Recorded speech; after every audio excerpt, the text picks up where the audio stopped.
In this lesson, you're going to be learning the percent proportion. You use this proportion to solve almost all types of percent problems. It looks like this. We know that a proportion has two ratios equal to each other. In this case, on the left side, we will always be putting the percent. So you put the percent on the top, and every percent is related to the number 100, or percents written as a fraction go over 100. So the percent will always be written that way. When you're thinking about percents, 100 is a whole percent. It's like 100% of what you have. It's all of what you have. So to match it on the other side, you put the whole of whatever you're talking about. And a percent is the part of the whole that you have. So on the top, you put the part. Now when we look at number sentences, as we do this, there's a lot of times keywords that can help us. This left side is always going to be this. It's always going to be the percent on the top and the 100 on the bottom. The right side will always be the part over the whole. But a keyword to help us figure out if something is the part is the word is. That is a keyword to show something is the part.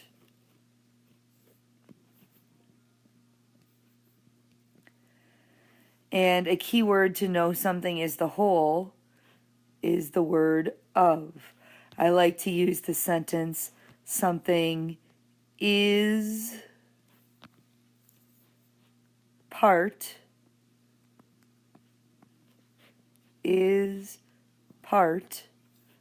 of the whole.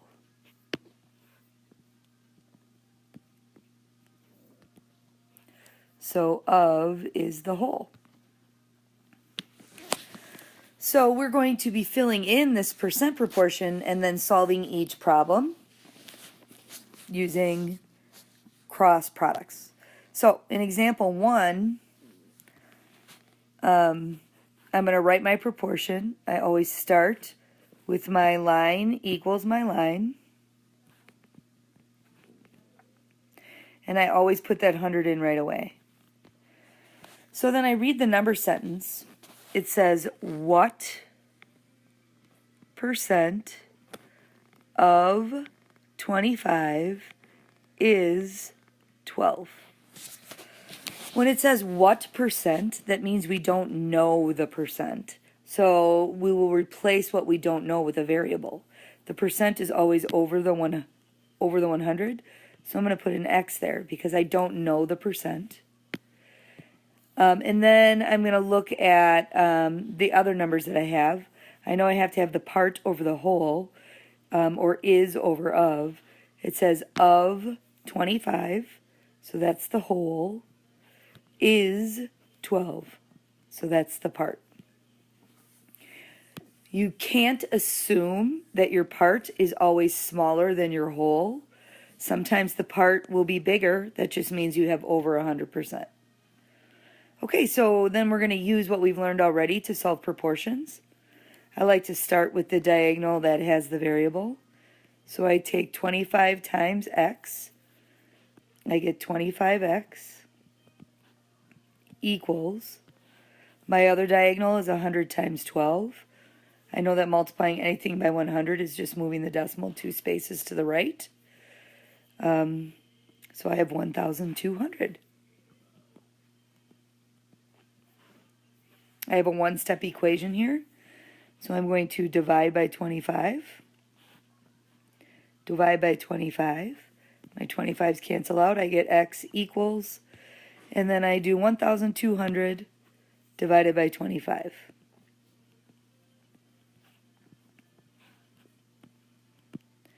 Doesn't go into 1, doesn't go into 2. 25 goes into 124 times. That's 100. Subtract, I get 20. Bring down the 0. 25 goes into 200 8 times. That's 200. And it terminates. So what percent of 12 is 25? The answer is 48%.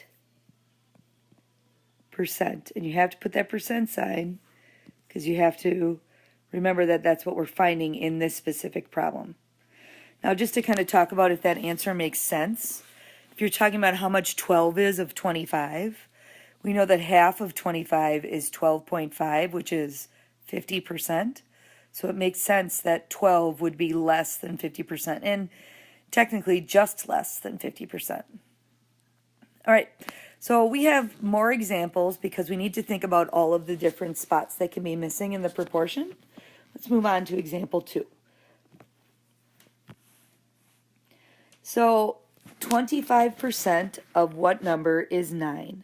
Now again, I always begin with line equals line, and I put that 100 in. So 25%. Now if a number has a percent sign on it, even if the word of is right after it, that's a percent. So that will go over the 100 because the percent is always over 100.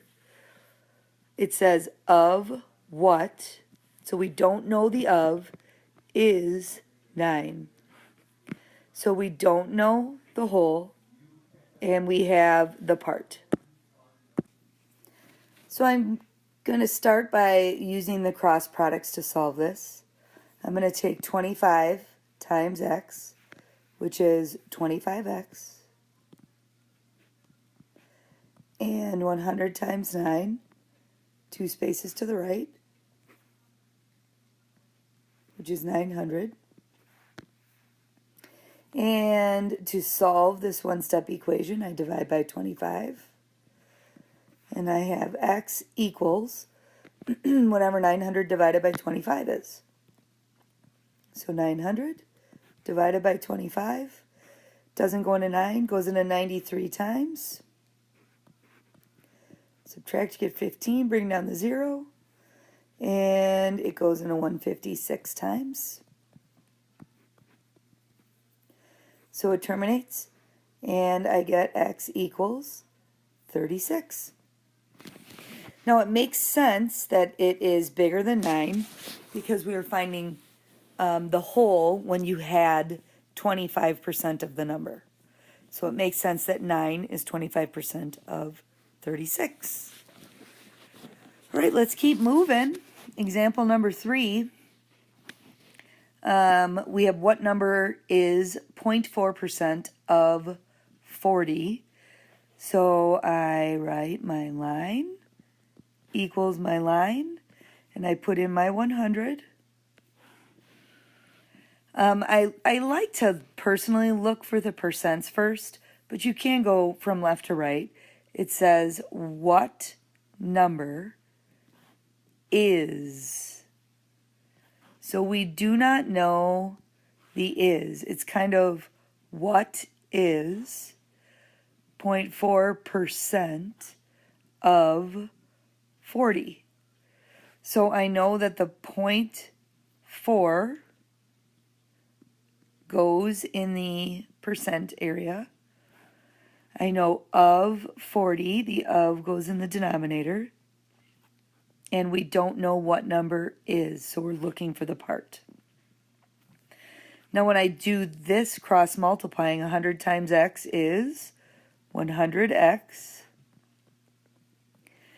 And 0.4 times 40, 40 times 0.4, 0, 4 times 4 is 16. There's one number after the decimal, so one space over. So I get 100x equals 16. Now, truthfully, I'm not going to lie, finding the part is my favorite type because I feel like these problems go a lot faster. Now I'm going to divide by 100 and divide by 100. And opposite of multiplying by 100, I know that dividing by 100 is moving the decimal 2 to the left. So my decimal in 16 is right after the number. Dividing by 100 takes it 1, 2 spaces over this direction. So I know that x equals 0.16. So now I know that I don't need to actually do the long division. When I'm dividing by 100, I can just move the decimal 2 spaces over. All right, so we have one more example like this, and then we have to do a couple story problems. In example 4, it says 72 is what percent of 45? So we take a look at this problem. I put my line, my equal, my line.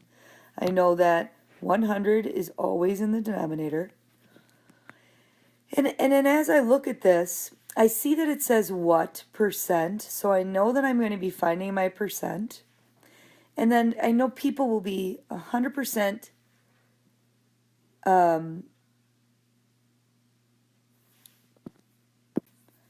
likely to put the 72 in the denominator and the 45 in the numerator. What you need to understand is this says 72 is, so that is actually the part, what percent of 45, so the 45 is in the denominator. I'm going to take 45 times x, which is 45x, and set it equal to 100 times 72, which is 7,200, 7,200. I'm going to divide by 45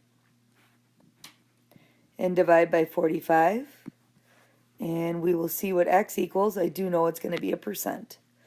Now, because my part is bigger than my whole, my percent should turn out more than 100%. So I'm taking 7,200 divided by 45. I know it goes in one time.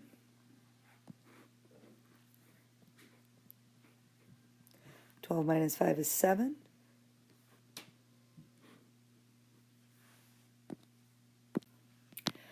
I have to know 45 and a 270. I'm going to test out some numbers over here. I know 4 times 6 is 24, and 4 times 7 is 28. So I'm going to try 45 times 6 and see what I get. 30, 24, 25, 26, 27. Oh boy. So it is 6.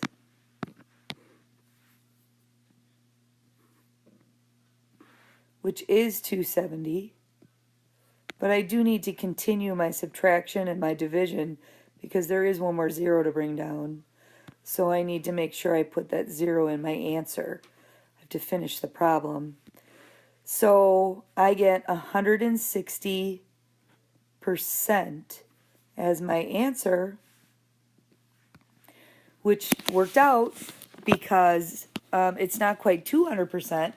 200% would double the number, and 245s would be 90. So it kind of makes sense where it is sitting at 160%. Okay, so then I want you to take a second and write this example down. Of 140 fifth grade students, 15% earn the Presidential Fitness Award. How many students earn the award? Pause the video and write that down, and then we're going to come back and fill out the proportion. Okay, so when you're doing these problems, you're not really thinking is over of. In these problems, you really want to think part over whole. Is the number they're giving me part of what I have or all of what I have? It doesn't change that 100's in the denominator on the left, and it doesn't change that the percent is over that. So let's reread this again. You have 140 fifth grade students. 15% earn the Presidential Fitness Award. How many students earn the award? Well, I know the 15 is going to go over 100. We have to decide if the 140 is the part or the whole. Is 140 all of the fifth grade students, or is 140 the part of the students that earn the award? So this says of 140 fifth grade students. That is all of the students. You want to know how many earn the award. So what part of those students earn the award? So you have 140 as your whole, because that's all of them, and you're finding the part. So I take 100 times x, which is 100x, equals 140 times 15. To do this quickly off to the side, 0, 20, 7, 0, 0, 4, 1, 0, 0, 11, 2,100.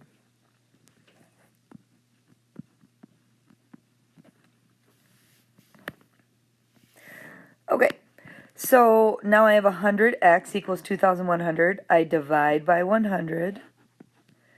And I remember that dividing by 100 is just moving the decimal 2 spaces over. So I see that x equals 21. So 21 is 15% of 140. You should write your answer as a sentence. And it would be something like, of the 140 students,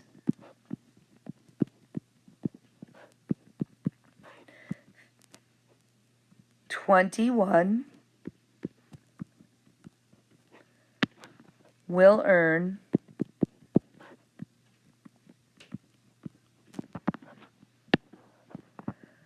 the presidential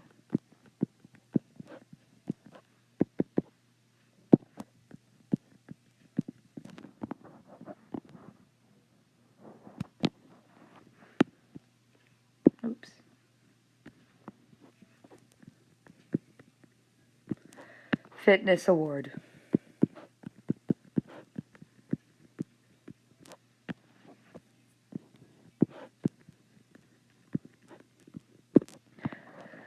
Okay, so again, when we're looking at these, you don't want to think about is over of. You want to think about, do I have the part or do I have the whole? I have one more example. Let's get this problem written down. Pause if you need to. A salesperson receives a 3% commission on sales. The salesperson receives $180 in commission. What is the amount of sales? So first of all, you have to understand that commission is extra money people earn on selling things. I know the problem kind of says that, but if you sell houses for a living, every house you sell, you get a percent of what the house is sold for. And that's kind of how you make money. So this person gets 3% on everything that he sells, be it photocopiers, houses, cars, something like that. So when I look at this, I put my 100 in. I know that my commission is the 3%. We have to decide if the 180 is the part of the whole. It says the salesperson receives 180 in commission. Now, commission is the part of the money that you make out of the sales. So that 180 is actually the part you are finding how much you actually totally sold. So I take 3 times x, which is 3x, and 100 times 180, which is 18,000. I'm going to divide by 3.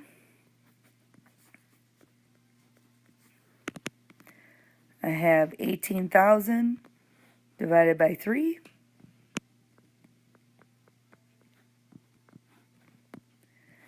Doesn't go into 1, goes into 18 6 times. That's 18.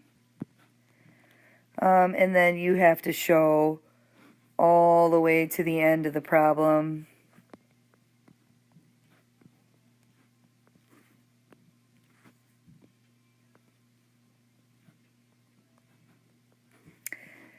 And what you see is $6,000.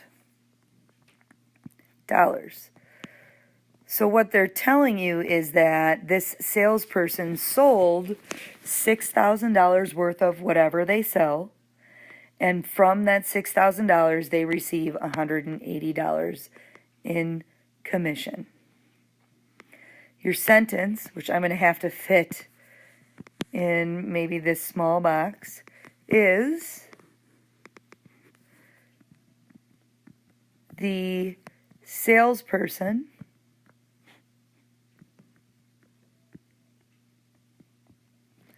sold $6,000 worth of sales to earn $180 in commission.